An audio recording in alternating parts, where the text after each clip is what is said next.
This cornerstone, this solid ground, firm through the fiercest draw and storm. What heights of love, what depth of peace, when fears are still, when striving cease. My comforter, my all in all, here in the love of Christ I stand.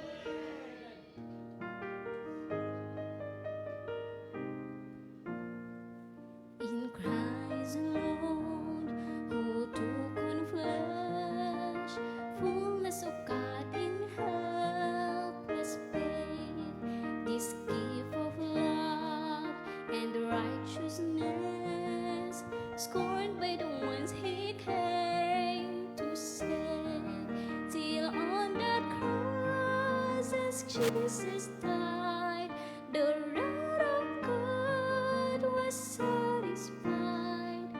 For every sin on Him was laid. Here in the death of Christ I live.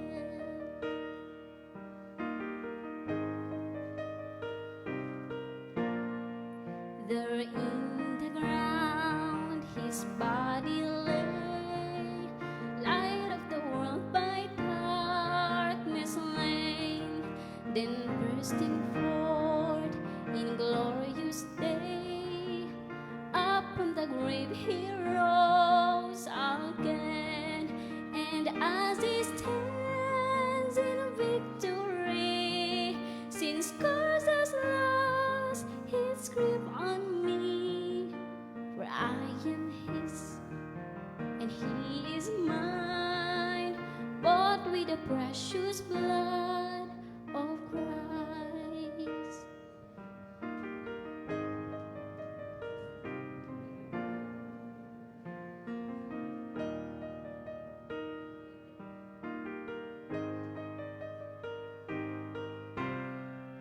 No guilt in life, no fear in death. This is the power of Christ in me. From life's first cry to final breath, Jesus commands my destiny. No power of hell, no scheme of man can ever pluck me from His hands, till He returns or calls me home. Here in the power of Christ I'll stand. No power of hell, no scheme of man can ever pluck me from His hands, till He returns or calls me home. Here in the power of Christ I'll stand, till He returns or calls me home. Here in the power of Christ I'll stand. To God be the glory.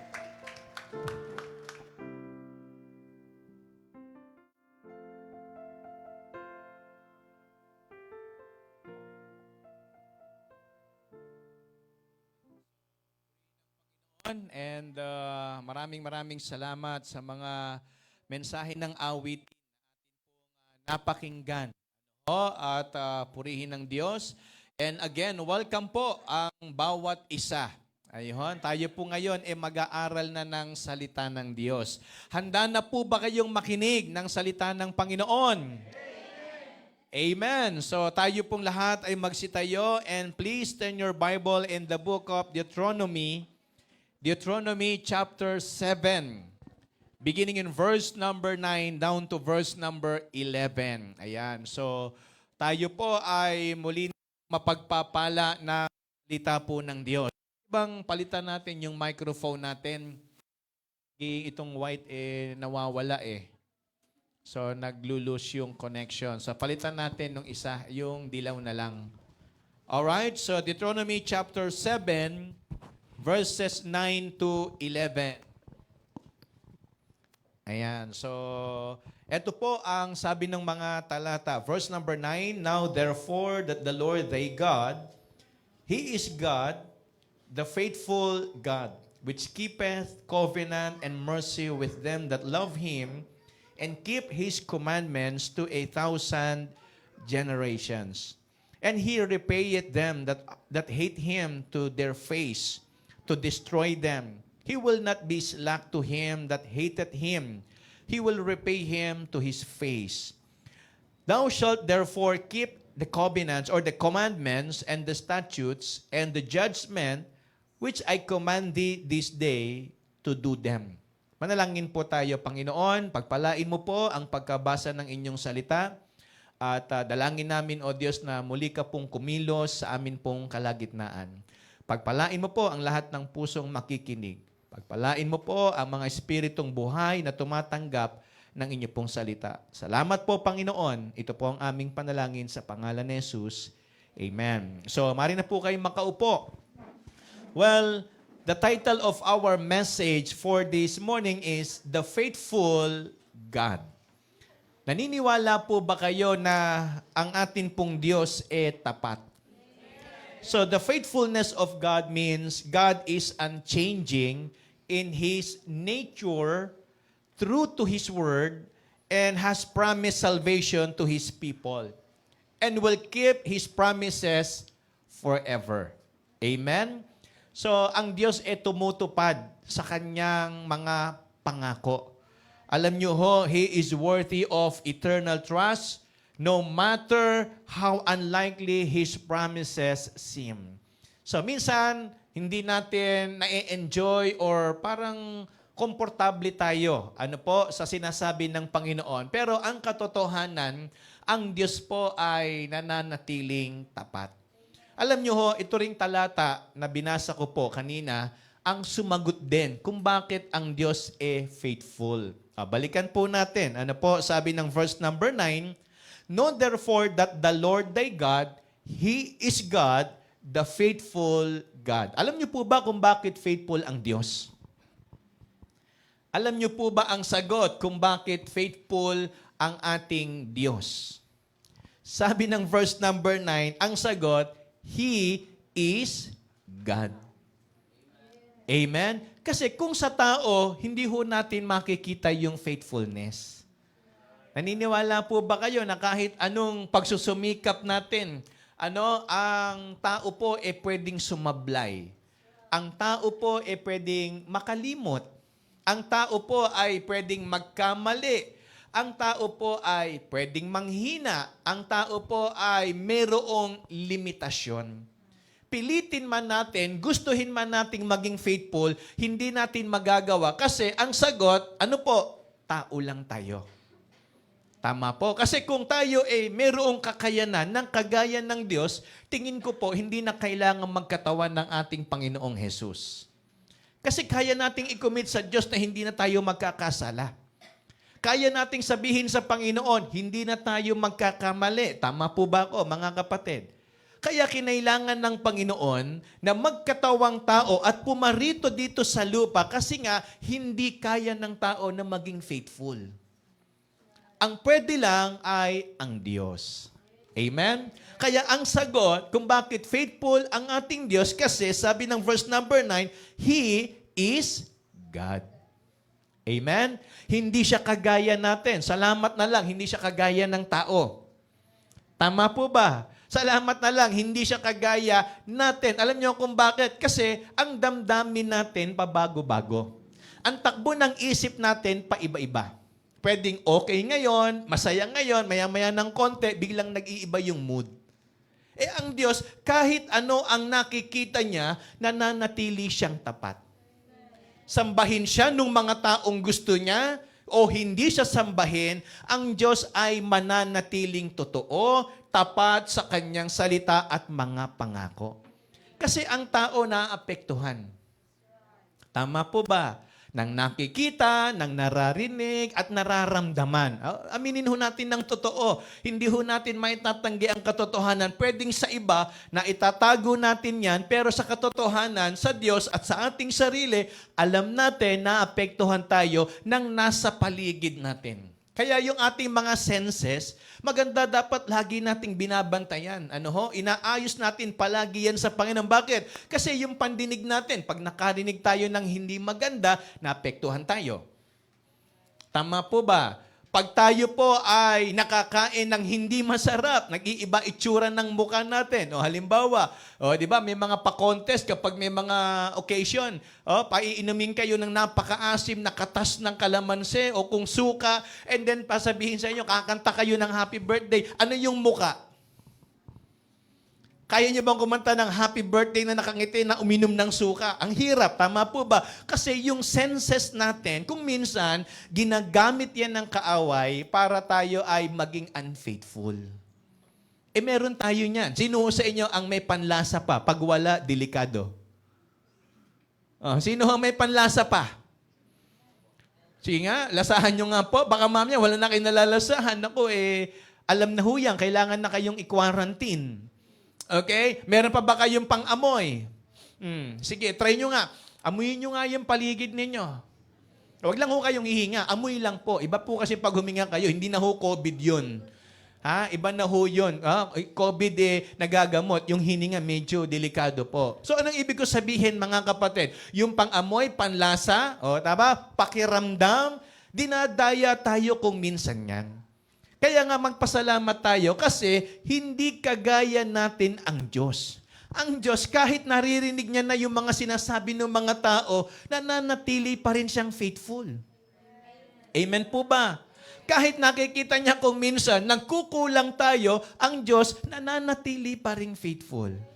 Kaya nga purihin ng Diyos sapagkat meron tayong tapat na Diyos. Amen? Masaya po ba kayo ngayong umaga? Kung masaya tayo ngayong umaga, masaya ang Diyos. Bakit? Sapagkat yung kanyang mga inibig, yung kanyang mga pinagsakripisyuhan, ang nararamdaman ay kagalakan. Amen? So kaya ito ho ang ating pag-aaralan. God is faithful to those who know Him. Okay? That's number 1 point. Ito ho yung magandang tignan natin. Well, actually, kilala man natin siya o hindi, the truth is, God is faithful. Tama po ba ako? Tanggapin man ng tao o hindi, ang Diyos ay tapat. Amen po ba? Hindi nagbabago yung attribute ng Diyos. Tama po, mga kapatid. Kaya lang, tignan nyo ho itong kwentong ito. Kasi kung minsan, sa tao, parang ang Diyos nagbabago. Tingnan niyo po. Sabi ng Exodus chapter 16, verses 8 to 12. Pakinggan po ninyo, ha? Maganda po itong istoryang ito. Sabi ng verse number 8, And Moses said, This shall be when the Lord shall give you in the evening flesh to eat. Tingnan niyo po, yung ginawa ng Diyos sa kanila. And in the morning, bread talk. Hindi pala, bread. To the full. For that the Lord heareth your murmurings, which ye murmur against Him, against God. And what are we? Your murmurings are not against Moses, Aaron, Hur, or even the leaders, but, sabi niya, but against the Lord. Okay? Once na tayo raw, merong complain. Sa ministry, sa mga tao, yan daw ay complain natin, hindi sa kanila. Complain daw natin kanino? Sa Diyos. Okay? Yan po ang sabi nung talata. Verse number 9. And Moses spake unto Aaron, say unto all the congregation of the children of Israel, Come near before the Lord, for He hath heard your murmurings. Tama po ba ko? Yan ang sabi ng Bible. Sabihin mo kay Aaron, sabi ni Moses kay Aaron, sabihin mo sa mga tao, nakikita at naririnig ng Diyos yung kanilang reklamo. Okay? Ngayon, paano sila nagreklamo? Samantalang yung sinabi ng verse number 8, napakaganda. Tignan nyo ho, mga kapatid, para lang humalinaw itong ating pinag-aaralan, balikan natin yung verse number 8. Okay, balik lang ho tayo para mas detalyado. Sabi ng verse number 8, "And Moses, this shall be when the Lord shall give you in the evening." Ano po ito? May dinner. May supper, may pagkain na pinrovide ang Diyos sa kanila. Kumakain sila araw-araw. Okay?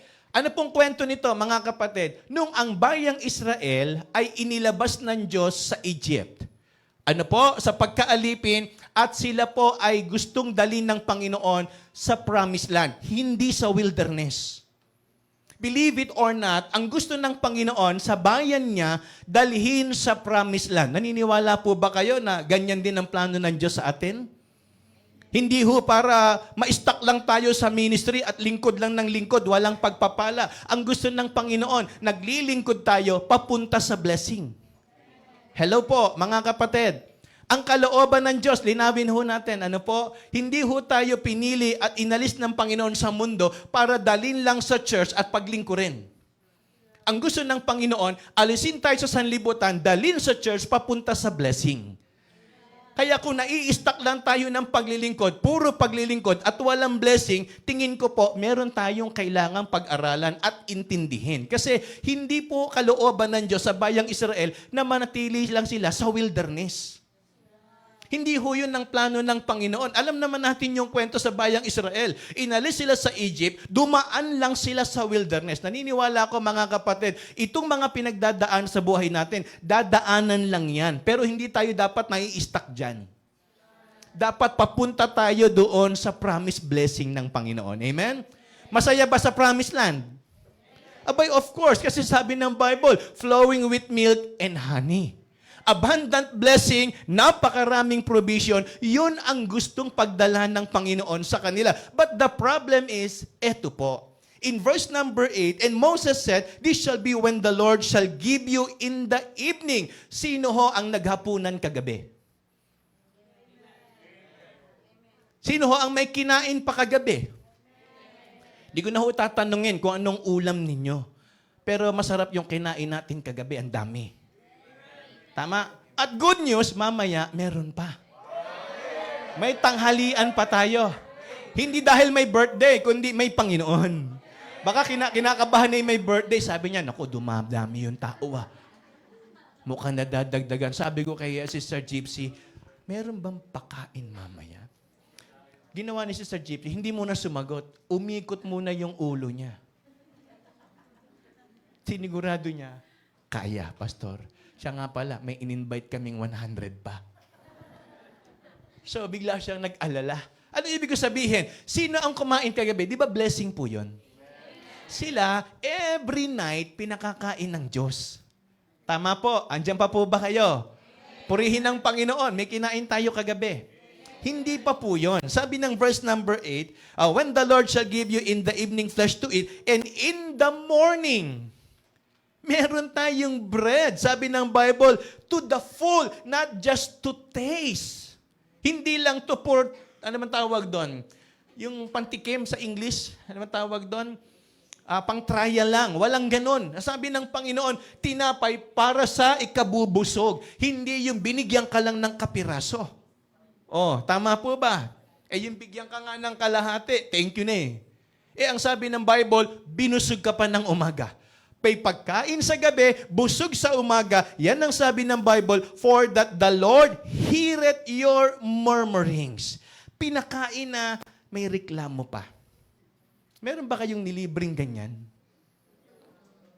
Nilibre mo na, nagko-complain pa. Sabi, eat all you can, inasal pala. Eat all you can naman yun Kaya lang, hindi sinabi ko ano yung all you can. Yung eat all you can. Rice pala yun.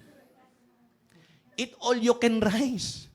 Anong ibig sabihin, mga kapatid? Take note maganda ang ginawa ng Diyos sa kanila. Pinakain ng gabi, tama po ba? Binigyan ng makakain ulit sa umaga. Kulang pa ba yun? Pastor, wala naman tanghalian tsaka merienda Buti na lang, hindi mga Pilipino to. Kasi kung Pilipino to, mga Hudyo na to, marami talagang reklamo. Bakit? Isa lang ang rice. Ayaw ng isa lang ang rice. Gusto niyan only rice. Ang gusto niyan, may merienda pa sa umaga. Oh, tama po ba? Meron pang break time sa umaga. Di ba ganyan? May breakfast. Pagdating ng mga 9:30 to 10, nag-iisip na yan, ano kaya machichibog? Ano kaya mamay merienda natin? Kaya may merienda ng umaga. Pagkatapos niyan, kakakain pa lang, ano kaya masarap ng tanghalian? Hindi pa natutunaw, nasa isip na kagad, tanghalian. Di ba? Katatapos ng magtanghalian, nasa siesta pa, mag-aalauna, ano kaya mamayang alas 3 ang may meriendahin ko? Wala nang ibang ginawa kundi mag-isip ng kakainin. Yan ang Pilipino, kadalasan, di ba? May merienda na sa hapon at eto na, maghahapunan na tayo. Tama ba ko? Pagkatapos maghapunan, ano kaya ang masarap na midnight snack? Hello po. Totoo lang, tama po ba? Yan ang problema natin. Para tayo may anaconda sa tiyan. Habang kumakain dito, may kumakain din sa loob. Tama po ba? Kaya nga sabi ng mga foreigner, ang mga Pilipino, dami kain, maliit. Yung mga foreigner, konti kain, matatangkad. Oh, di ba? Kasi ang mga Pinoy, hindi pa ganon, pa ganon. Paiba ang size natin. So anong ibig sabihin mga kapatid? Ang sabi ng Panginoon sa kanila, sabihin mo Moses kay Aaron ganito. Verse number 9, and Moses spake unto Aaron, say unto all the congregation of the children of Israel, come near before the Lord, for he hath heard your murmurings. Nag-almusal na, may reklamo pa. Tinapay lang. Walang palaman. See? Yan ang tao. Alright? Verse number 10, and it came to pass, as Aaron spake unto the congregation, or the whole congregation of the children of Israel, that they looked toward the wilderness, and behold, the glory of the Lord appeared in the cloud. Wow! May pagkain at may pangitain. Tama po ba? Binubusog na sila ng Diyos physically and spiritually. Nandoon ang presence ng Panginoon para sabihin sa kanila, I am here. Hello po. Kulang pa ba yun? Yung may provision na at nandyan pa ang Panginoon. But you know, sabi ng verse number 12, I have heard the murmurings of the children of Israel, speak unto them, saying, at even ye shall eat flesh, and in the morning ye shall be filled with bread, and ye shall know that I am the Lord, your God. Kailangan pa bang magpakilala ng Diyos sa kanila na siya ay Diyos? Eh, di ba siya kilala na inilabas sila sa Egypt? Hello po. Tayo po, sa panahon natin, ligtas na tayo. Amen? Kailangan pa bang may patunayan ng Panginoon sa atin? Hello, ako yung Diyos nyo. Eh, ligtas na nga kayo. Tama po ba? Pinakain pa sila. Iniligtas na, hindi ba sapat yun na tayo naligtas ang makagagawa lang nun, Diyos? Tama po? Okay. Look at the comparison. Sila po, pinakain, sinamahan ng Diyos, ginawa ng mabuti, may reklamo. Nandiyan pa po ba kayo? Tama po ba? Natatandaan niyo yung binasa ko mga talata. Binigyan ng hapunan, sa umaga, binigyan ng makakaing tinapay. Karne sa gabi, tinapay sa umaga, sa araw. Hello po, tama po yung sinabi ng talata. Pinakain ng Diyos. At ang sabi, pinakikita pa ng Panginoon yung kanyang presensya through cloud. Through pillars of cloud. Sabi ng Bible, eto po, i-compare natin. Kilala niyo ba si Job? Hello po, kilala niyo si Job? Yung sa Bible, hindi ho yung kapitbahay niyo. Ang sabi po rito, verse number 10 ng Job chapter 23, but he knoweth the way that I take. When he hath tried me, I shall come forth as gold. The Israelite experienced the goodness, the blessing of God, but still, they are murmurings. Tama po ba? Kumain, iningatan, sinamahan, may reklamo. Meron kaya ditong ganyan?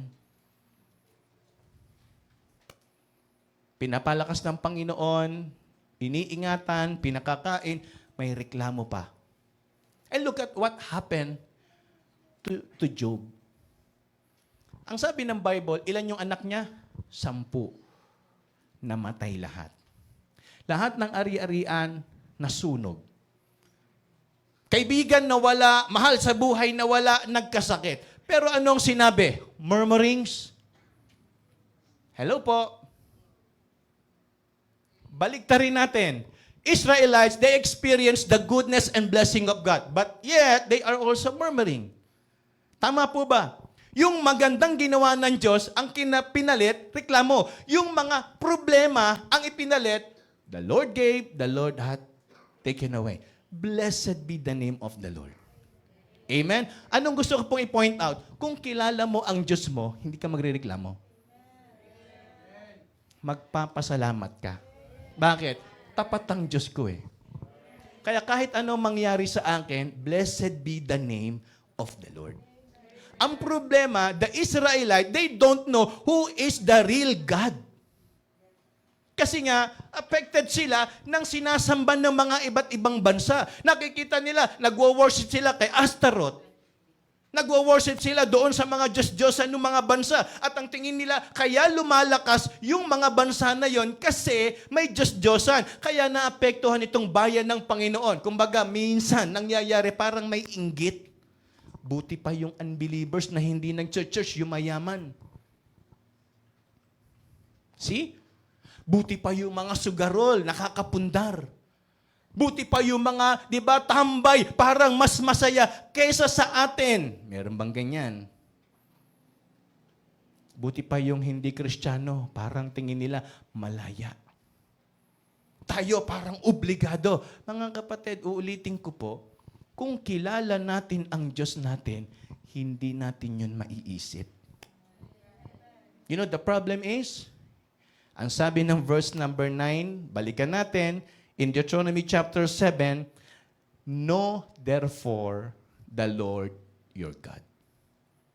Ang problema, kaya hindi natin ma-enjoy yung faithfulness ng Diyos kasi hindi natin siya kilala. Ang alam lang natin yung nangyayari sa buhay. Pag nagkakasakit, pag nagigipit, pag nagkakaproblema, ang tingin natin dyan, ang lahat ng iyan, parang pagkukulang ng Diyos. Naintindihan nyo ho? Sa tuwing malalagay sa panganib, sa balag ng alanganin, ang bayang Israel, ano ang ginagawa ng mga tao? Nagre-reklamo. Di ba dapat ang gawin nila, tumawag sa Diyos, mag-pray at magtiwala? Kasi kilala nila eh. Yung Diyos namin, kilala niyo ba kung sino? Yan yung nagpapunta kay Moses na ginawa niyang ahas yung tungkod. Siya yung Diyos na kumausap sa puso ni Pharaoh para kami palayain. Yan yung Diyos na humati ng dagat. Yan yung Diyos na nagpaulan ng pagkain. Hindi nga yun ang pagkakilala nila sa Diyos. Ang pagkakilala nila sa Diyos, dapat may obligasyon sa amin. And that is not correct. Mga kapatid, walang obligasyon ang Diyos sa atin.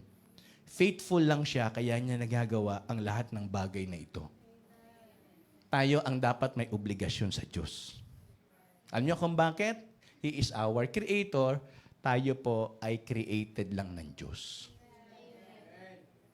Malinaw po ba? Hello po, nandyan pa po ba kayo? Hindi obligado ang Diyos magpaliwanag sa atin kung ano gusto niyang gawin. Hindi obligado ang Diyos magpaliwanag sa atin kung ano yung nangyayari sa buhay natin. Hello po. Tandaan natin, siya ang ating manlilikha, siya ang may-ari ng lahat. Dapat tayo lang ang sumusunod sa Diyos. Dapat tayo lang ang tumatanggap na kung ano ang gusto ng Panginoon sa buhay natin. Dapat wala tayong reklamo. Kasi nga, ginawa lang tayo ng Diyos. Okay. Kung pag-aaral natin ng creation, bawat nilikha may hangganan. Puno, may limit lang kung hanggang ilang taon yan mabubuhay. Hayop, tama po ba? Kahit gano'n natin kamahal yung alaga natin, darating ang time, iiwan tayo niyan kasi nga may hangganan. Tama po ba? Andiyan pa po ba kayo? So lahat ng nilikha ng Diyos may hangganan. Sino ang gumawa? Ang Diyos. Bakit hindi magwelga ang mga ibon? Bakit ang liit ng lifespan nila? Bakit hindi magwelga at magprotesta ang mga aso? Para sabihin nilang, bakit ganito lang ang edad namin? Hanggang dito lang kami. Walang pwedeng magreklamo sa gumawa sa kanila. Pero ang tao malayang nagsasalita. Because hindi natin kilala yung Diyos natin. Look what happened to Job. Mabuti ba yung nangyari sa kanya? No. Mabuti ba yung namatayan ng 10 anak? Mabuti po ba yon na nawalan kayo ng ikabubuhay? Hindi. Meron pa, si Joseph. Anong sabi ng Bible? Tignan po natin ha. Balikan muna natin yung kay Job. Sabi niya, "But he knoweth the way that I take. When he hath tried me, I shall come forth as gold." Because he know his God. Kilala ni Job yung kanyang Diyos, yung kanyang pinaglilingkuran. Kasi alam ng Panginoon yung nangyayari sa akin. Kung sana lahat ng Kristiyano, kagaya ni Job, wala sa ating magrireklamo. Tama? Kaya lang nakakalungkot, baka mas marami sa atin, kagaya ng Israelita, pinakain na, pinasusweldo na, binigyan na ng pagkain, binigyan na ng kalakasan, pakiramdam pa ng Diyos, kulang. Hello po. Ni minsan din nagkulang ang Diyos. Kung naintindihan yung tinuro ko kanina, saan nagmula ang kahirapan? Di ba't sa kasalanan? Anong sabi ng Bible kay Adan, kay Eva? Lahat pwede niyong kainin. Wala kayong papasukan trabaho. Kukunin niyo lang yung pagkain. Pati ang panganganak, sabi ko kanina, walang kahirap-hirap. Kasi ang sabi ng Panginoon, humayo kayo at magpakarami. Siguro noong mga panahon na yun, kaya sabi ko nga, paano na lang kaya manganak ang mga nanay noon, ang mga misis?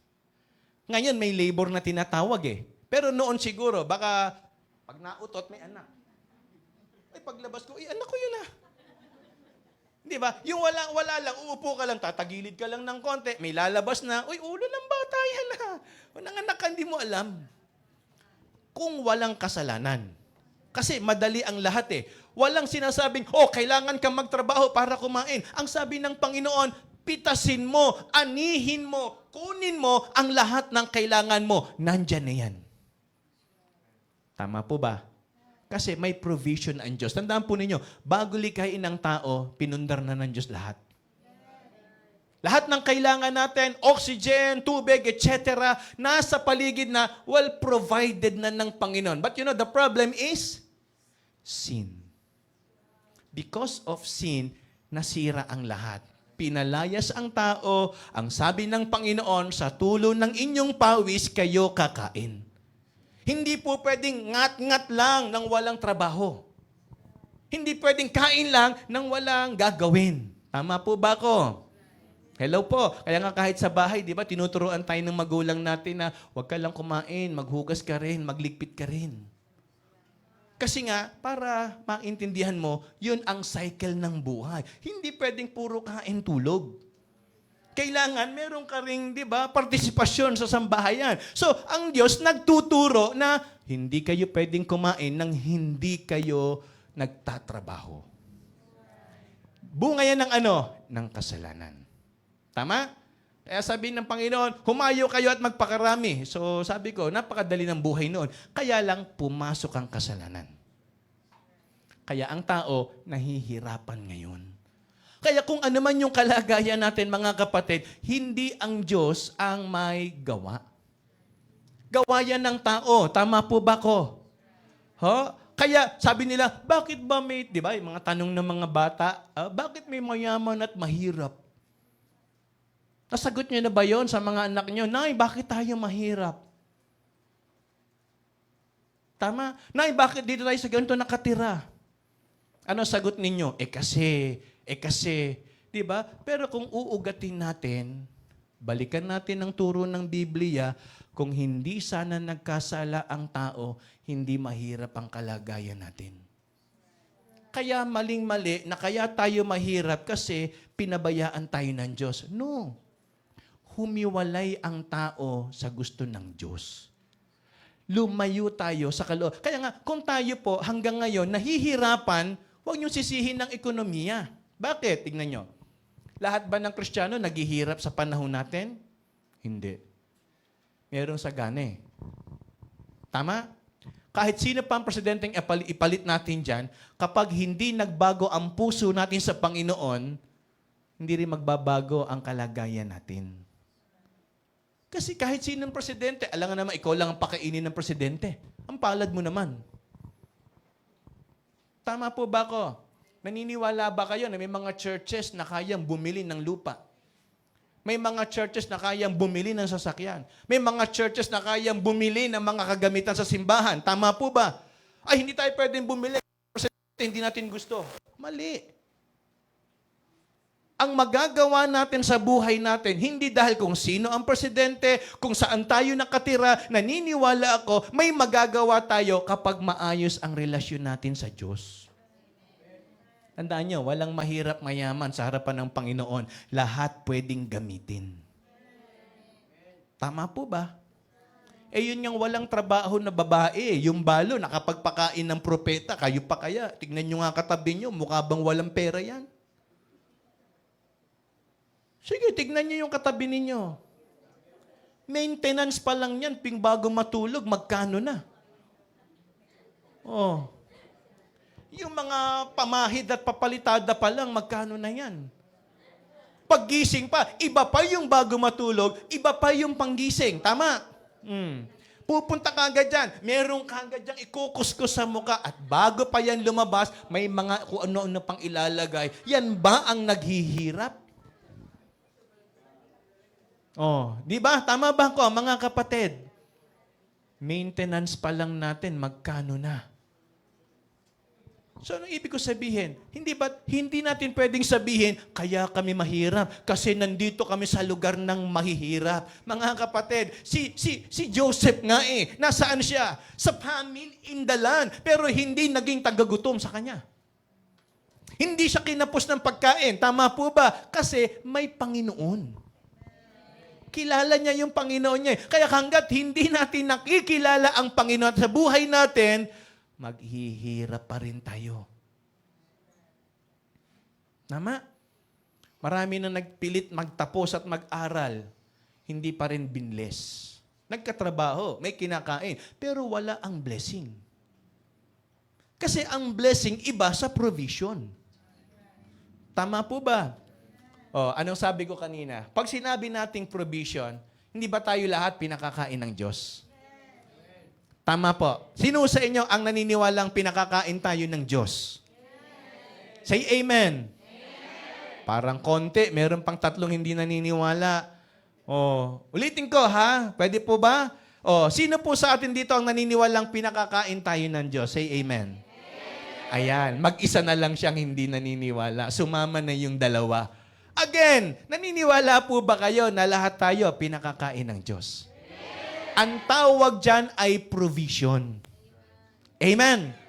Pero sino ho sa inyo ang tumanggap ng blessing? Yun ho yung hindi lang kumain, kayang magpakain.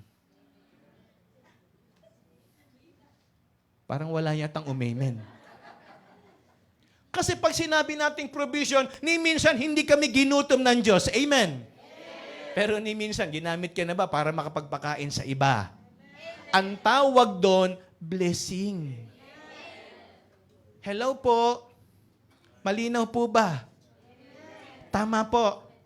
Iba kasi yung pinrovide ng Diyos yung need ko. Amen tayo ron. Kumakain tayo. Pero ang tanong, pag dumalaw si kumari mo, pag dumalaw yung pamangkin mo, pag dumalaw yung kamag-anak mo, pasensya na ha, sakto lang yung aming kinakain Ang tawag doon, provision. Walang blessing. Ang sabi ng Bible, a faithful man shall abound not in provision, in blessing. Yung kumakain ka na kaya mo pang magpakain ng iba. Resulta yan ng katapatan sa Panginoon. Yung provision natin, resulta yan ng katapatan ng Diyos. Amen po ba? Parang hindi niya yata naiintindihan. Yung kumakain tayo araw-araw, resulta yan ng katapatan ng Diyos. Hello po. Sino ang kumain kanina ang umaga? Sino ho sa inyo ang nagda-diet? Die and eat, ang tawag. Ang pinigsing diet. Diet. Okay. Sino ho sa inyo ang umaasa na meron kayong pananghalian pagkatapos kong mag-preach? Taas ang 2 kamay. Happy birthday. Kahapon, busog na busog kami sa dami ng handa ni Gracel. Hindi na nga natanggal yung decoration. Oh, di ba? Nay Janet, tama po, ano? Ang dami. Nag-uwi kami. Binalot namin yung napakaraming binalot namin pang pasalubong na iwan dito kagabi. Malungkot yung kasama namin sila, Mami, wala kami na uwi. Pati si Pancake, malungkot. Nandyan lahat. Saan yung nilagay yung nakabalot? Pansit yun eh, kung hindi ko kayo kilala. Ha? Nasa bahay. Pero sa cabinet nilagay, itinungtong lang doon. Itinago hanggang sa, alam nyo na, iba na kasi mga kabataan ngayon, parang ayun na ng pansit eh. Kailangan sila mga pasta, carbonara. Bahala kayo, magutom kayo. Ano ibig sabihin mga kapatid? Di ba, yung provision, that is God's faithfulness. Amen? Yung kahit hindi mo hinihingi, pinoprovide ng Diyos kasi tapat siya. Nangako siya, ang sabi ng Panginoon, that I will never leave you nor forsake you. That is God's promise. Hello po. Kaya kung kumakain tayo, na kung minsan hindi ka nagpe-pray, Lord, bigyan mo kami ng almusal, may dumarating, Ninang Flor, katapatan po ng Diyos yun. Tama? Pero yung sabihin yung pastor, mag-Starbucks ka pa, pagkatapos mo mag-almusal, blessing yun. Pero tingin ko po, kailangan ko magpa-laboratory nun. Sugar yun eh. Anong ibig ko sabihin mga kapatid? That is our faithfulness to God. Yung katapatan ng Diyos, provision sa kinakain natin. Tama? Anong sabi ng Bible? Meron silang karne sa gabi, meron silang tinapay sa araw. Kasi katapatan ng Diyos, sana yung katapatan ng Diyos, tinapatan nila ng katapatan, baka hindi lang karne sa gabi, tinapay sa umaga, baka meron pang pa-eat all you can. Kasi meron silang ginanting katapatan. Amen? Ang tawag doon, a faithful man shall abound with blessings. Amen? Look at the life of Job and even the life of Joseph. Genesis chapter 50 verse number 20. But as for you, ye thought evil against me. Kilala niyo ba ito kung sino siyang salita? Si Joseph the dreamer. If you know the whole story of Joseph, siya yung kapatid nila Reuben, nila Issachar, di ba sabi ng Bible, anak ni Jacob sa 12 tribes. Hello po. Tama po ba? Ito yung nakababatang kapatid nila Reuben. Alright? Anong sabi ng Bible? But as for you, sino ang kausap niya dyan? Yung mga kapatid niya na pinagtangkaan siyang patayin, ibinenta, itinapon, ginawan ng masama, itinuring na patay na. Yung kanyang damit na iba't ibang kulay na ginawa ni Jacob, ginawa nila hinubad. Imagine niyo, hinubad kay Joseph, pumatay ng hayop, nilagyan ng dugo, sinabi kay Jacob, patay na ang paborito mong anak. Wala na. Yun ang ginawa nitong magkakapatid. Imagine niyo, itinuring ka ng mga kapatid mong patay. Kinainggitan ka. Pero, naintindihan ko naman sila. Kasi nung pinag-aralan ko po yun, kasi sabi ni Joseph sa mga kapatid niya, alam niyo ba mga kuya? Sabi ng panaginip ko, lahat daw kayo yuyuko sa akin at maglilingkod. Ano ba ibig sabihin nun? Kung kayo yung kuya, kasi masuntukin kita. Okay ka lang, matino ka pa ba? Batukan kita dyan eh. Yun ang sabi niya sa mga kuya niya. Pero totoo naman, yun yung napanaginipan niya eh. Tama, yun yung revelation ng Panginoon na ito yung mangyayari. Yun nga lang, ito nga ang problema. Kapag hindi mo kilala ang Diyos mo, sa nangyayari sa'yo, baka magreklamo ka. Buti na lang kilala ni Job, kilala ni Joseph, yung kanilang Diyos. Anong sabi ni Joseph? But as for you, mga kuya, mga kapatid ko, and kayong mga tao, you thought evil against me. Ginawan niyo ko ng masama kasi yan ang tingin ninyo eh. Di ba? Gusto niyo kong patayin, ipatapon, masama yan sa isipan ninyo. Pero, ang sabi ng verse number 20, but God, hello? But God, ang Diyos, ang sabi niya, but God meant it unto good. Kilala ni Joseph yung Diyos niya eh. Hindi to yung Diyos na papabayaan ako. Hindi to yung Diyos na iiwan ako. Hindi to yung Diyos na hahayaan lang na ako'y mapunta sa kamay ng kaaway. Kundi, ang Diyos ko ay gagawan ako ng mabuti. Ano ginawa sa kanya ng mga tao? Masama, pero naging mabuti sa Diyos. Amen? Kabaligtaran sa Israelite, ginawa ng mabuti, pero nagreklamo sa Diyos. Pero si Joseph, ginawa ng masama, pero nagtiwala sa Diyos. Amen. Kaya ang Diyos, totoo siyang tapat, lalo na sa mga nakakakilala sa Kanya. And in Daniel chapter 6, verse number 22, my God had sent His angel and had shut the lion's mouth. Sino sa inyo nakakita na ng leon? Hindi yung katabi ninyo. Baka akala nyo ito ang katabi ninyo. Hindi. Kung kayo'y namasyal sa zoo, ano itsura ng leon? Masarap bang alaga sa bahay yan? Parang si Chabit Sinsong lang yata nakita ko merong ganyan eh. Oh, di ba? Yung lakad-lakad lang sa bahay niya. Sabihin nyo, ini-imagine ko, buti na lang kasi na-train naman. Bata pa lang, nasanay na nandun sa kanya. Pero kayo ho, pipili kayo, aso o leon? Eh kahit nga aso, kuminsan tatakot tayo pag malaki na eh. Di ba? Lalo na pag nakita, gumaganon pa yan. Pag ang aso naghikab, makikita niyo yung mga ngipin niya lalabas. Si Pancake, ang totoo niyan, mapandaya lang naman yung aso namin. Malaki lang tignan, pero lahat to gusto niyang kaibigan. Yung delivery boy nga ng tubig, wala lang, ginaganon ng panya. Pag nakikita, sabi ko, mananakawan tayo. Walang kwenta to. Yung courier nga ng yung mga Lazada, hinabol niya, akala ko sasakmalin. Yung pala, nilaro. Sabi ko, ninanakawan na kami, tinutulungan pa nung aso namin. Mapanindak lang tong aso namin. Napagkamalang pangang lalaki, ang gwapo ng aso niyo ah. Sabi ni Rachel, Kuya, babae yan. Mapanindak lang. Naintindihan nyo? Sipin nyo, ang sabi ng Bible, si Daniel nagtiwala sa kanyang Diyos, pero ang naging sukli ng pagtitiwala niya, dinala sa lions den. Nagreklamo? Hello? Si Job, namatay ng mga anak, nagreklamo? Si Joseph, pinagtangkaan ng mga kapatid, itinapon, tinuring na patay, nagreklamo? Si Daniel, si Shadrach, Meshach, and Abednego, nagreklamo? Hindi, because they know their God. Alam nila, kilala nila yung kanilang Diyos. Amen? Kung kilala natin ang Diyos natin, kahit anong hirap, hindi tayo magrereklamo. Magiging masaya tayo sa Panginoon. Amen po ba? The faithful God knows Him. Kaya sabi po dito, sabi ho ng Bible, di ba, God is faithful to those who know Him. Kaya nga ano sabi ng Panginoon? Know therefore the Lord your God. Ano siya?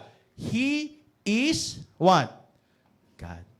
Kaya siya faithful kasi God siya. Amen po ba?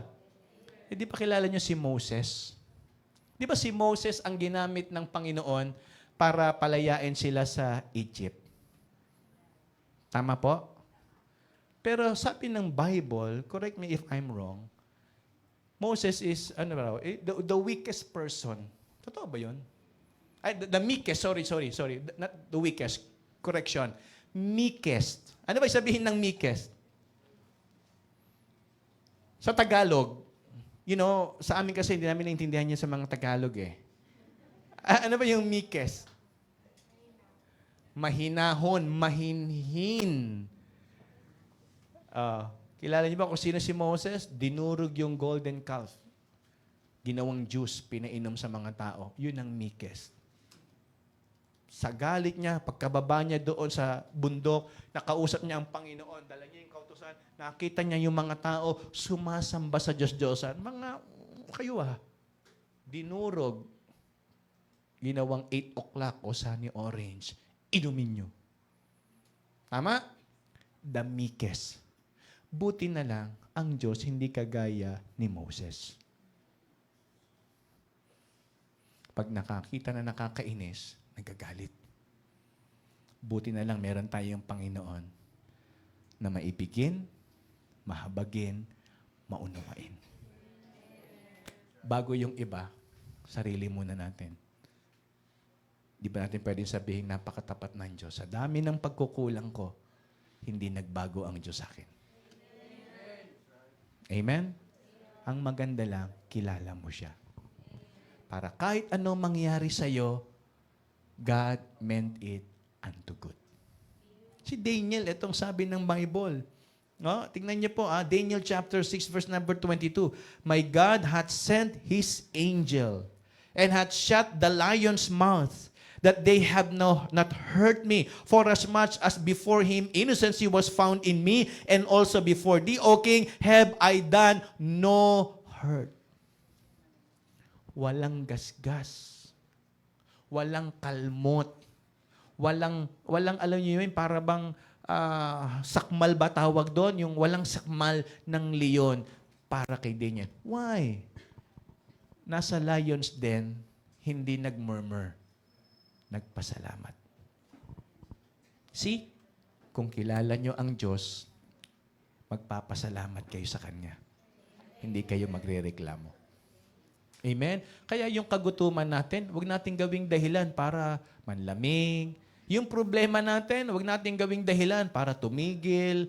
Yung mga nangyayaring hindi pabor sa atin, huwag nating gawing dahilan para maging negative sa buhay. Huwag kang nega. Dahil hindi naman negative ang Diyos natin eh. Tama? Huwag tayong bitter. Hindi naman tayo pinabayaan ng Diyos. Kaya tayo minsan nagiging bitter. Alam niyo kung ano? Ito po. Kasi ang tinitignan natin, natutugon ng pangangailangan natin, tao. I found out na itong mga bayan ng Panginoon, bakit nagrereklamo? Kasi ang nakikita lang nila si Moses. Kaya sabi ng Panginoon, yung reklamo nyo, hindi sa kanila, sa akin. Kasi ang tingin ng Israelita, si Moses dapat ang magpakain. Si Aaron dapat ang magpagaling. Sila lahat ang dapat mag-provide. Kasi yun ang tingin ng tao. Kaya kapag ang tingin ng Kristiyano sa buhay niya na ang dapat tumulong sa kanya, tao, magiging bitter tayo. Tama? Hello po. Hindi si Moses ang provider. Hindi si Aaron ang protector, ang Diyos. Ito lang ba ang gusto mo sa amin? Dito lang ba kami dadalhin? Wait. Inutusan lang ako ng Diyos. Hindi ako taga-provide. Siya. Hello? Kahit ako sa panahon ngayon, wala akong may papangako sa inyong pabigas, paulam, etc. Ang kaya ko lang sabihin sa inyo, may Bible na siyang pwedeng dahilan kung bakit tayo nagpapatuloy. You know, yan po ang unang bagay na gusto ko pong ituro sa ating lahat. Know Him. Amen? Second thing is, love Him. God is faithful to those who love Him. Tama po ba? Sabi nga merong kasabihan, love begets love. Faithfulness generates faithfulness. Kahit nga sa hindi tao, na-apply yun eh. Kung kayo may alagang hayop, alagaan nyo ng maigi, gagantihan kayo niyan. Tama? Pag nakikita ko nga si Travis, sabi ko, ang laki-laki ni Travis. Tapos yung balahibo niya, ibang klase. Isip ko na lang, siguro ang palad ni Travis napunta sa mayaman. Si Pancake napunta sa mahirap. Ganun ba yun? Kasi ang kinakain ni Travis, kung ano-ano, sa amin, pinakamapalad niyang kain, ano ba yun? Pansit Canton. Maanghang pa. Yun yung pag naka-jackpot, may pansit Canton ka. Imagine niyo, sabi ko, iniisip ko na, hindi ko lang masabi, pag na si Travis, ang palad naman ni Travis. Nakahiga sa kama, tapos yung pagkain niya, lahat. Kaya may vitamins pa sa balahibo, pinalad siya, napunta sa mayaman. Siguro kung nag-uusap ko sa mga kapatid, ate, kuya, sa kanino ka napunta? Sabi ng Pancake, ako dito, nakakulong. Ikaw, eto ko, nasa kama, katabi ko yung amo ko. Sabi ko, ang palad nyo naman. Yung isa naliligo sa dagat, namamasyal, samantalang ako rito, iniiwan sila umaatin ng church. Pag sabi nga ni Mami, kailan ka hindi pinansin ni Pancake? Kahapon? Kagabi? Sabi, si Pancake, titingnan, puro puti lang. Yung puti lang na mata niya, gaganon lang. Ayaw mamansin kasi alam niya, aalis na naman kami. Lakad na naman kayo, umaga na kayo uuwi. Ako lang mag-isa rito, ako inaasahan niya magbantay. Kaya ayaw tuloy magbantay. Imbis nakahulan yung magnanakaw, yung mga estranghero, bakit ginaganon pa yung buntot niya? Sabi ko, ayos tong aso na to ha. Binili kita, binayaran kita para tulungan mo, bantayan mo kami. Yung pala, doon ka pa nilagay sa harap ng bahay namin ha, para matakot. Hindi baliktad. Pag yun nakawala, mukhang sasama kahit kanino Yung aso namin, babae, mukhang kalad ka rin yun Sasama kahit kanino. Tapos, eto pa, matampuhin. Kaya nagmana yun. Bakit ako? Babae yun Ano ibig sabihin? Kilala ng Diyos, hindi ho po pwedeng hindi nababasa ng Panginoon puso natin. Sa hayop nga, pag minahal mo, mamahalin ka Pagtatanggol ka. Tama? Lalo na kung kayo alpha ng hayop ninyo. O mga hayop na yan, kung kayo alpha niyan, kayo yung naging trainer, kayo yung unang nakasama, susunod yan. Yung aso namin, pag sinabi naming wait, naghintay hanggang bukas ng umaga, nag-wait lang yan. Wala siya magawa Wait! O totoo po yun. Minsan, pag nadala namin dito, hindi ho niya kakainin yung pagkain hanggat hindi mo sinasabi. Totoo po yun. Kasi lalagyan lang. Wala siyang makain.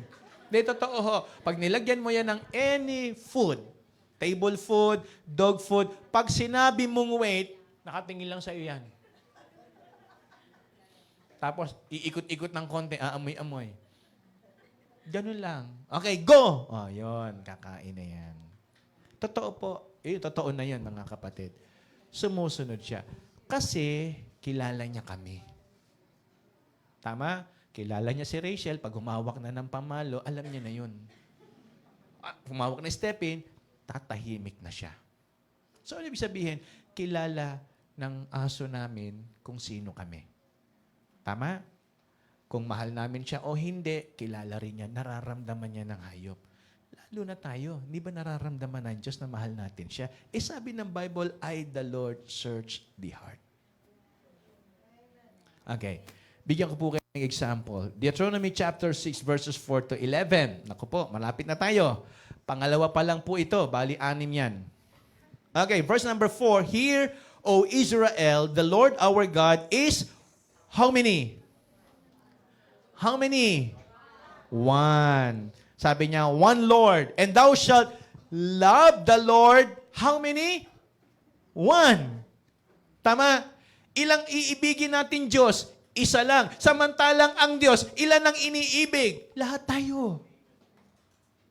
Hello po. Para ibigin ako ng Diyos sa ugali ko, para ibigin kayo ng Diyos sa ugali ninyo, paano kaya siya nag-a-adjust? Sa tingin ninyo? Paano kaya niya tayo inuunawa sa ugaling meron tayo? Hello? Paano niya tayo inibig? Okay, verse number 5, And thou shalt love the Lord thy God with all thine heart. Amen? Ang gusto ng Panginoon, kung talagang mamahalin natin siya with all your heart. Amen. Hello po. Tama ba ko? Ang gusto ng Panginoon, kung ibigin natin siya with all our heart. Ayaw niya ng kalahati. Ayaw niya ng kapiraso. Ayaw niya ng tira-tirang pag-ibig. Ang gusto niya, buong puso. Amen? Sabi ng verse number 5, And with all your soul and with all your might. Tama po ba? Ayaw ng Panginoon na iniibig natin siya ng kapiraso. Ayaw ng Panginoon na pinaglilingkuran natin siya ng hindi taos sa ating mga puso. Ayaw ng Diyos nun. Kaya nga sabi ng verse number 6, And these words which I command thee this day shall be in your heart. Pakinggan nyo ha, sabi ng Panginoon, yung ibigin natin siya ay utos ng Diyos. Malinaw po ba? Okay. Pag tayo nagtatrabaho, kadalasan, merong pinagagawa sa atin yung boss natin. Tama ba ako? Hello po.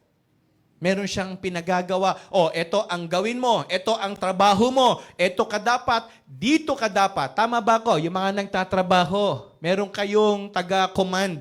May nag-uutos sa inyo. Oh, ito gawin mo. Dito ka muna. Doon ka sumunod. Lipat ka ron. Hatid mo to kay ano. Gawin mo to. Tapusin mo to. Nakaka-relate ba kayo?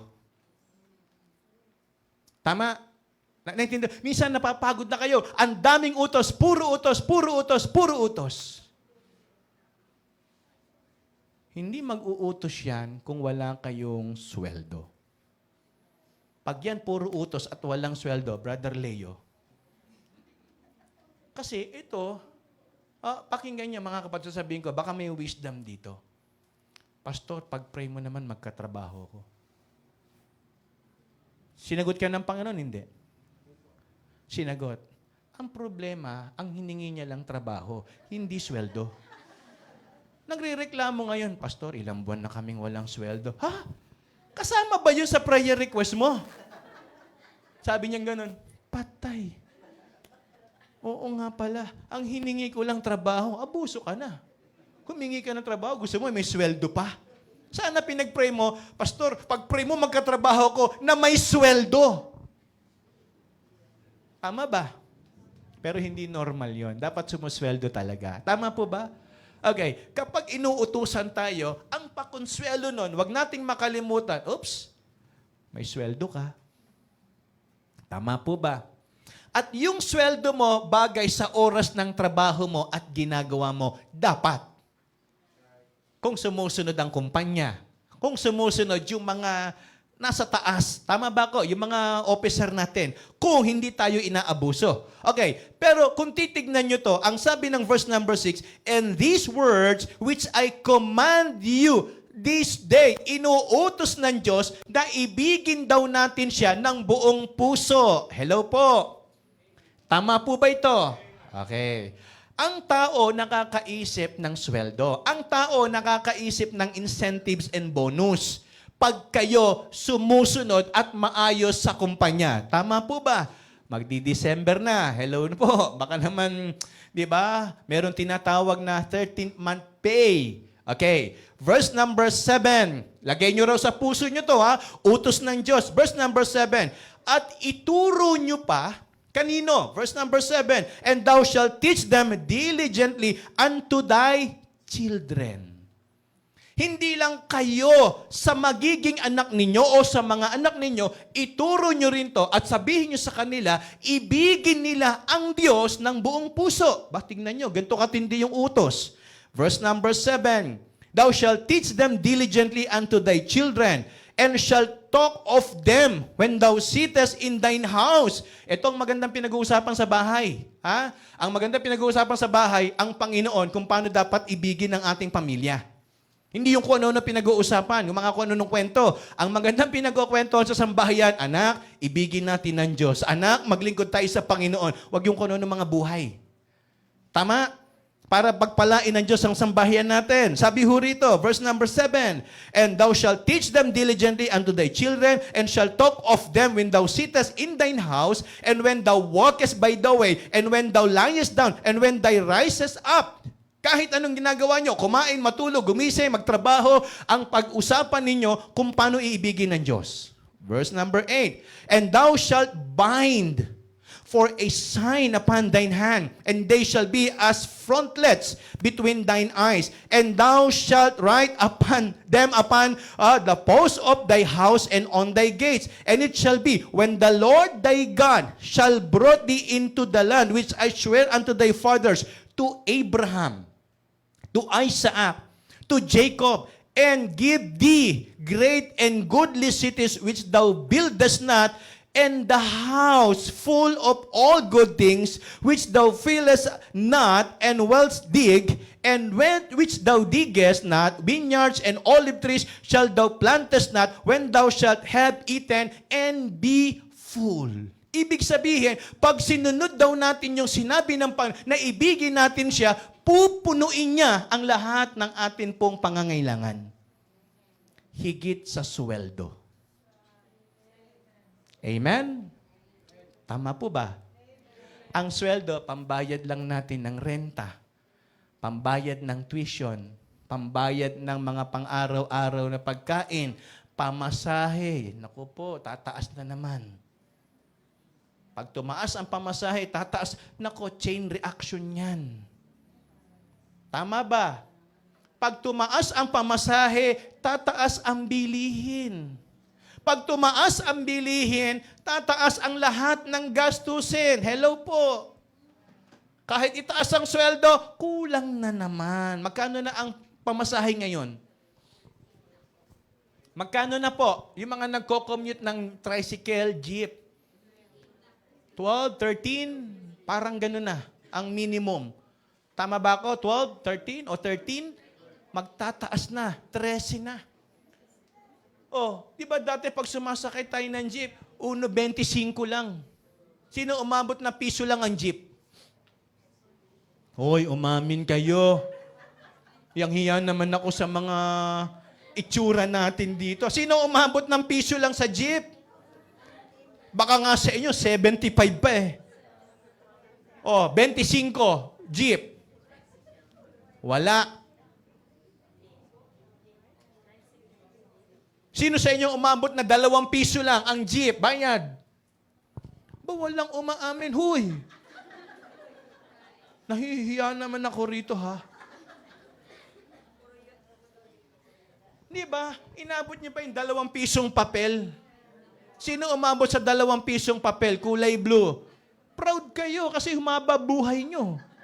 Inabot nyo yun. Hanggang ngayon, nandito pa kayo. At aabutin nyo pa yung 2,000 buong papel. Wala pang lumalabas. Tama. Lalabas yun pag kinuha na kami ng Panginoon. Tanggapin nyo. Sino nangangako na hindi gagastusin yun pag wala na kami at ni-rapture na kami? Imagine ninyo, magkano lang bayad sa jeep noon? Mahal. Tama po ba? Kaya kung ang Diyos nagbigay ng utos, hindi siya mag-uutos na pinahihirapan lang tayo. Yung utos na yon, susi yon ng blessing. Amen? Tama po ba? Kaya kung kayo, parang pakiramdam ng Diyos na tuwing pupunta sa church, parang, alam yun, nauobliga. Wag. Paraan to para pagpalain tayo ng Diyos. Gusto nating umuwi na may blessing, tama? Gusto nating pagpalain ng Diyos ang bahayan natin? Ito na ang solusyon. Ibigin natin siya. Tama po ba? Okay. Di ba sabi ng Bible, and houses full of all good things. Yung sweldo, pagkain, wala yung pangpagaling ng katawan. Sino sa inyo? Buti nga, ngayon na lang tayo natututo. Noon, wala sa budget ang gamot. Noon, wala sa budget yung palibing. Di ba? Yung mga lupa sa sementeryo, walang ganon. Noon, wala sa budget yung mga healthcare. Basta sweldo, ulam, kanin, ganito lang, doon nakabudget. Kaya pag nagkasakit, magtiis ka muna. Kuha tayo ng banaba, kuha tayo ng lagundi, dikdik tayo ng luya. Di ba? Ganon ang paraan noon. Naalala ko nung pag may sakit kami, ang pinainom ng nanay ko, oregano. Ako po, yung nilaga na, dinurog pa. Tapos pag maghuhugas ka, hindi betadine, hindi agua oxygenada ba tawag doon? Yung nilagang dahon ng bayabas, yung usbong. Oh, di ba tama? Ganun noon. Kaya wala sa budget. Buti na lang, natuturuan na tayo ngayon. Kaya kung wala pa kayo, pag namatay kayo, di ba, kung Kristiyano kayo, sa langit kayo pupunta. Tama ba ko? Pag binurol kayo, saan kayo dadalhin? Dapat St. Peter kayo. Oh, di ba? Tama ba ako?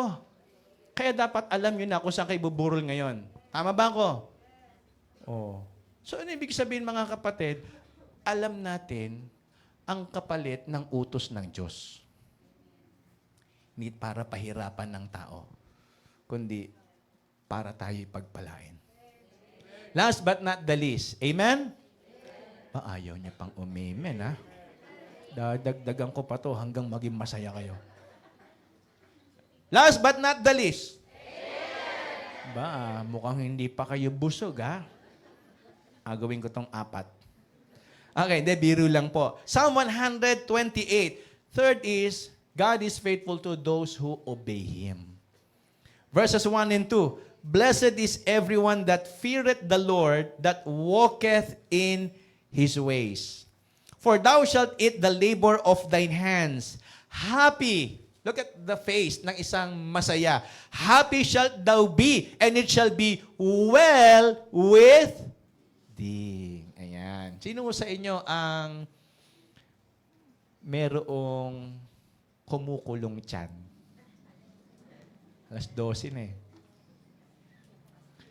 Sino sa inyo ang pinipigil lang? Kasi pag hindi, lalabas na yan dito. Aircon tayo, mga kapatid. Maawa kayo sa iba. Gusto pa naming mabuhay.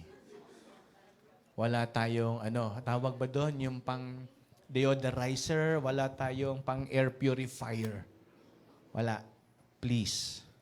Sabi ng Bible in verse number 1, blessed or happy is everyone that feareth the Lord, that walketh in His ways. Ibig sabihin nun, mapalad daw, masaya raw ang taong sumusunod at lumalakad sa Panginoon. Ano ang patunay? For thou shalt eat the labor of thine hands, happy shalt thou be, and it shall be well with thee. Amen?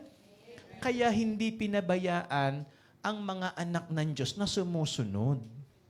Tingnan niyo ang sabi ng Isaiah 3 verse number 10. Say ye to the righteous that it shall be well with him, for they shall eat the fruit of their doings. Hindi po pwedeng nandito kayo, inunan niyo ang Panginoon, tapos hindi tutuparin ang sabi ng Panginoon ng Matthew 6:33. Hello po. Di ba kaya kayo nandito, inunan niyo ang Panginoon? Tuwang ako, sabi ni Ate Janet kahapon, Ate Janet, baka pwede naman kayong umatin bukas. Anong sagot niya sa akin? 100%. Buti na lang, hindi 99. No, Gracel? Tama. Kasi baka 99, yung 1% gamitin pa ng dyablo. Baka magpatintero pa sila ng kalooban ng Panginoon. Aatin ba ako? Hindi. Aatin ba ako? Hindi. Pupunta ba ako? Hindi. Tutuloy ba ako? Hindi. Di ba? May ganyan kung minsan. Nung nakabihis ka na, bigla ka pang tinamad. Paalis ka na, biglang may dumating pa. Nakagayak ka na, biglang may tumawag pa naman. Tama po ba? Babiyahe na sana kami, bigla pang umulan. Sinisipon ako Diba, may ganyang pagkakataon. Pero masaya raw yung sumusunod. Amen? Sabi rito, yun daw ang kanyang nagiging bunga. Romans chapter 7 verse number 12, wherefore the law is holy and the commandment holy and just and good. Kaya kapag tayo'y sumusunod sa utos ng Panginoon, pwede ba i-flash natin yung verse number 12? Yan. Romans chapter 7 verse number 12. Kayo nga po bumasa, intindihin po natin, mga kapatid. Verse number 12, sabay-sabay po kayo. Kahit alam kong gutom na kayo, pilitin niyo pa ring malakas. Ano po? Verse number 12, begin.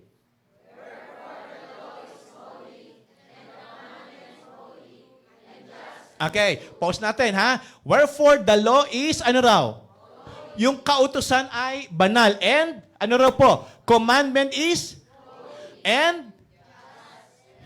So, hindi ho tayo pinahihirapan ng kautusan. Tama po ba? Agree po ba kayo ron?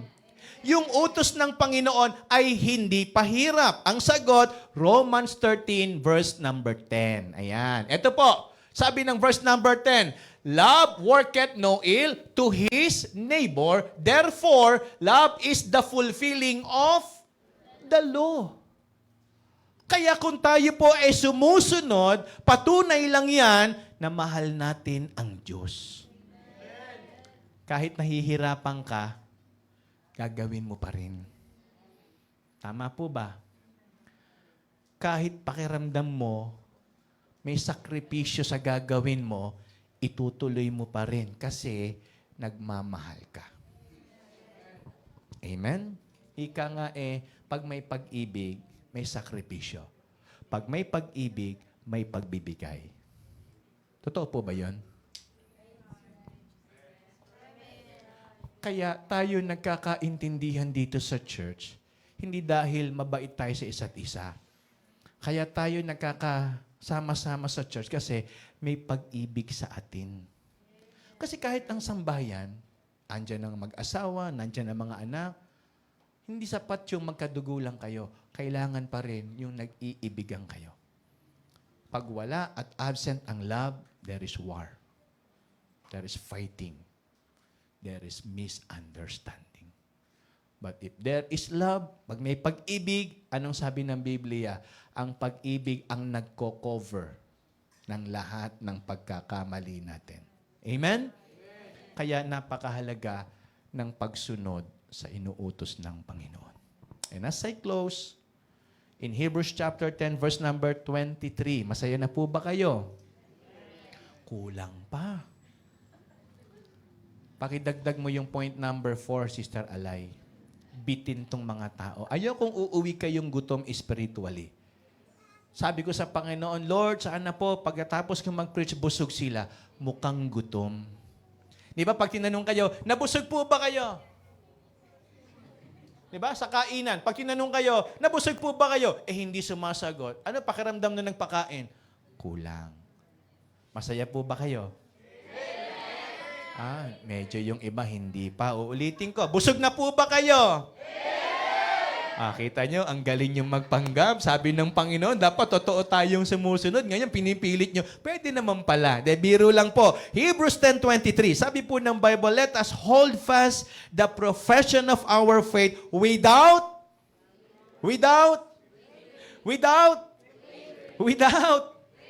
Why? Because the Bible says, for the faithful, for He is faithful and that promise. Amen?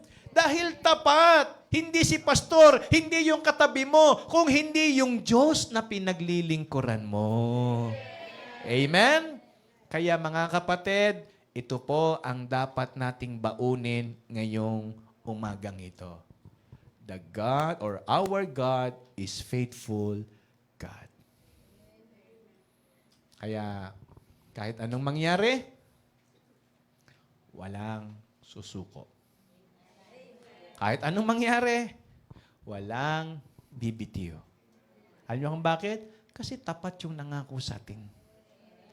Hindi si Moses, hindi si pastor, hindi kung sino paman, kundi yung Diyos na nagligtas at nagdala sa atin dito sa church.